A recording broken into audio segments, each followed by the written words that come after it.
11월 26일 화요일, 오늘도 하나님의 말씀으로 하루를 시작하신 여러분들 주님의 이름으로 환영하고 축복합니다.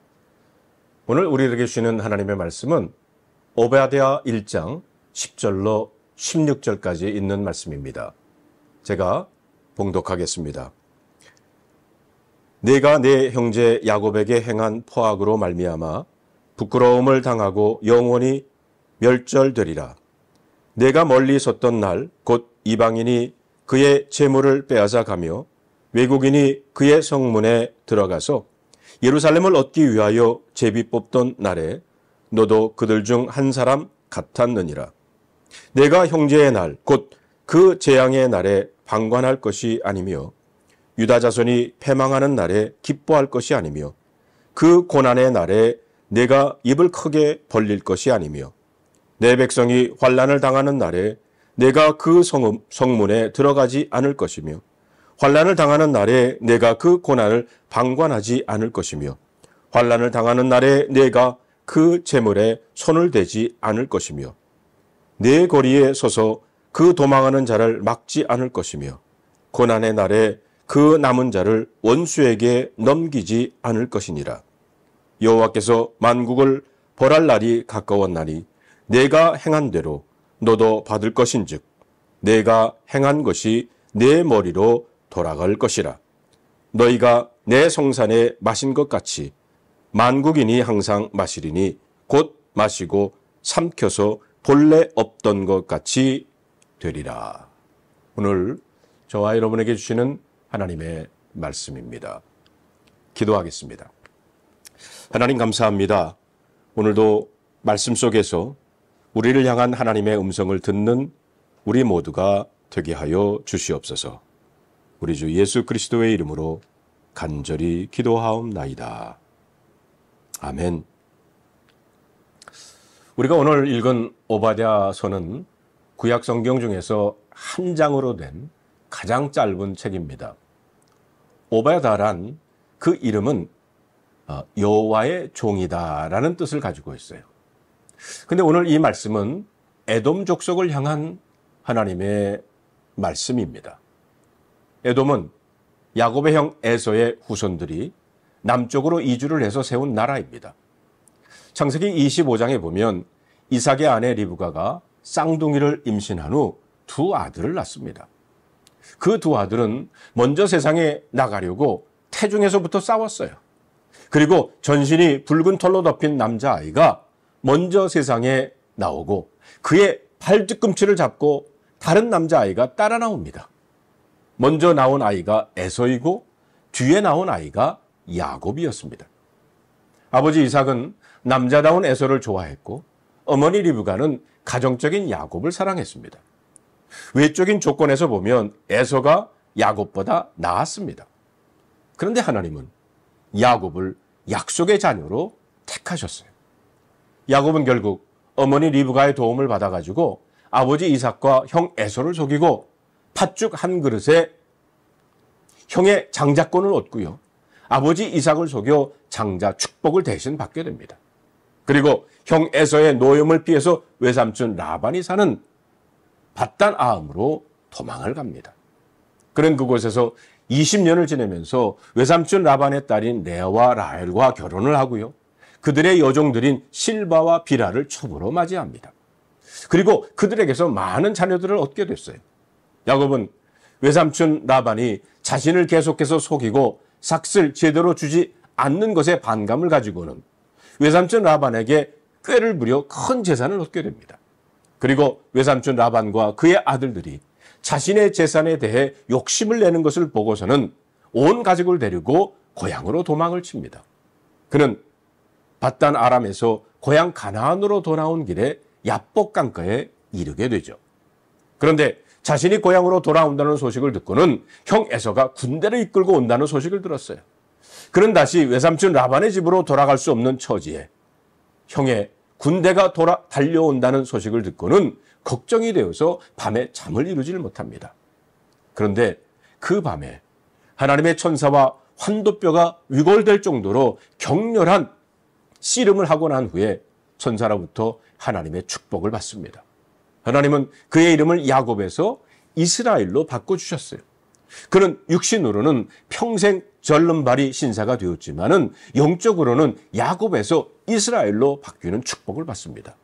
그리고 형 에서를 만나 극적인 화해를 하게 됩니다. 그리고 야곱은 형 에서에게 이렇게 인사를 하죠. 형님의 얼굴을 보니 하나님의 얼굴을 본 듯합니다. 야곱과 에서의 갈등은 그 끝이 해피엔딩이지만 그들의 후손들 간에는 영원히 끝나지 않은 대결이 계속됩니다. 본문에 보면 하나님이 에돔을 심판하시는 이유를 크게 두 가지를 들고 있어요. 하나는 에돔의 교만입니다. 여러분, 우리가 읽지는 않았지만 1장 3절에 보면요. 너희 마음의 교만이 너를 속였도다. 바위 틈에 거주하며 높은 곳에 사는 자여, 내가 마음에 이르기를 누가 능히 나를 땅에 끌어내리겠느냐 하니, 내가 독수리처럼 높이 오르며 별 사이에 깃들일지라도 내가 거기에서 너를 끌어내리라. 여호와의 말씀이니라. 여러분, 3절에 보면 너의 마음의 교만이 너를 속였다고 그랬어요. 교만은 모든 죄의 근원입니다. 에돔이 이처럼 교만하게 된 이유는 그들이 사는 곳이 세일산이라고 하는 난공불락의 요새였기 때문입니다. 그들은 이렇게 말합니다. 누가 나를 능히 끌어내겠느냐? 나는 독수리와 같다. 누가 능히 우리를 이기겠느냐? 그런데 그들이 간과한 것이 있습니다. 산을 만드신 분이 누구입니까? 세일산을 만드신 분은 하나님이십니다. 천혜의 자연 요새를 지으신 분이 누구십니까? 바로 여호와 하나님이십니다. 산을 만드신 하나님께서 끌어내리면 할 수 있는 일입니다. 에돔이 산을 만든 것이 아니고 산을 이용해서 숨어 있는 겁니다. 이들은 미련하게도 창조주 하나님을 의지하지 않았습니다. 성도 여러분, 오늘 여러분들은, 우리들은 어떠합니까? 여러분의 세일산인, 나의 세일산인 재산, 권력, 혹은 건강, 이런 것을 의지하고 있지는 않습니까? 이것 또한 하나님이 주신 것임을 잊지 말아야 합니다. 10절에 보니까 내가 내 형제 야곱에게 행한 포악으로 말미암아 부끄러움을 당하고 영원히 멸절되리라. 하나님이 에돔을 심판하시는 두 번째 이유는 형제 야곱 족속을 포악하게 대했기 때문입니다. 에돔이 이스라엘에게 저지른 죄악은 어떤 겁니까?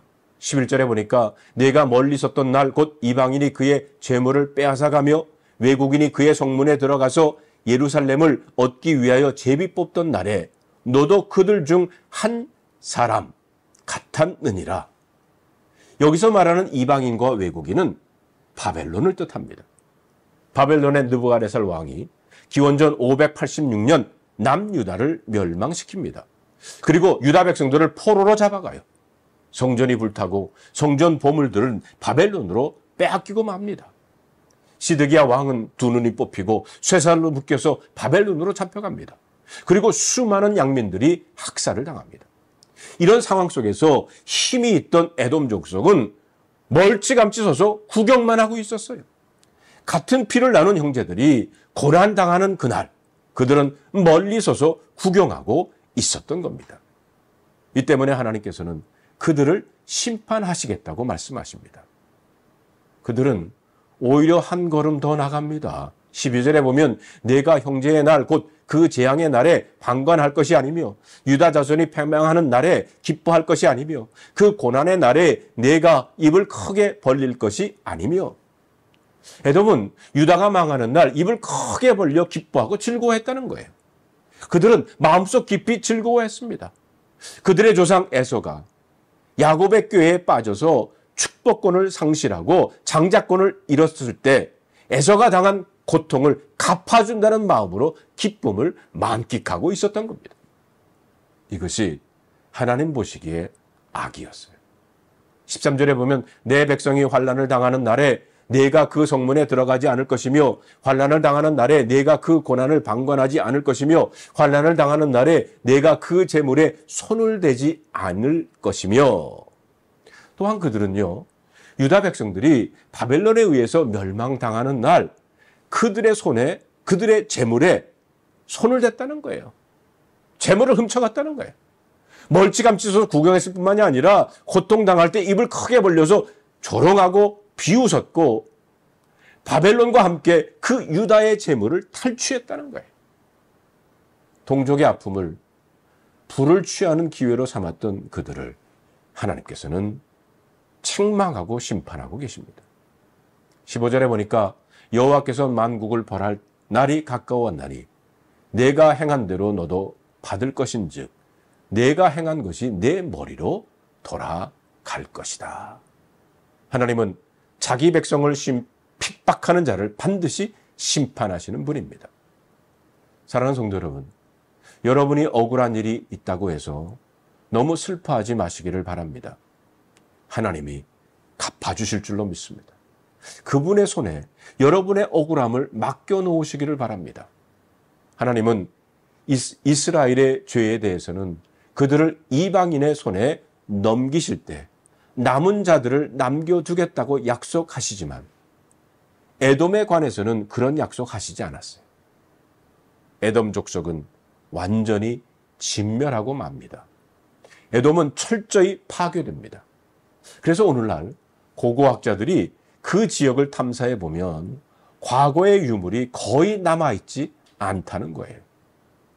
하나님은 본문에서 에돔의 멸망을 예언하셨을 뿐만이 아니라 중요한 것은 야곱의 회복을 약속하십니다.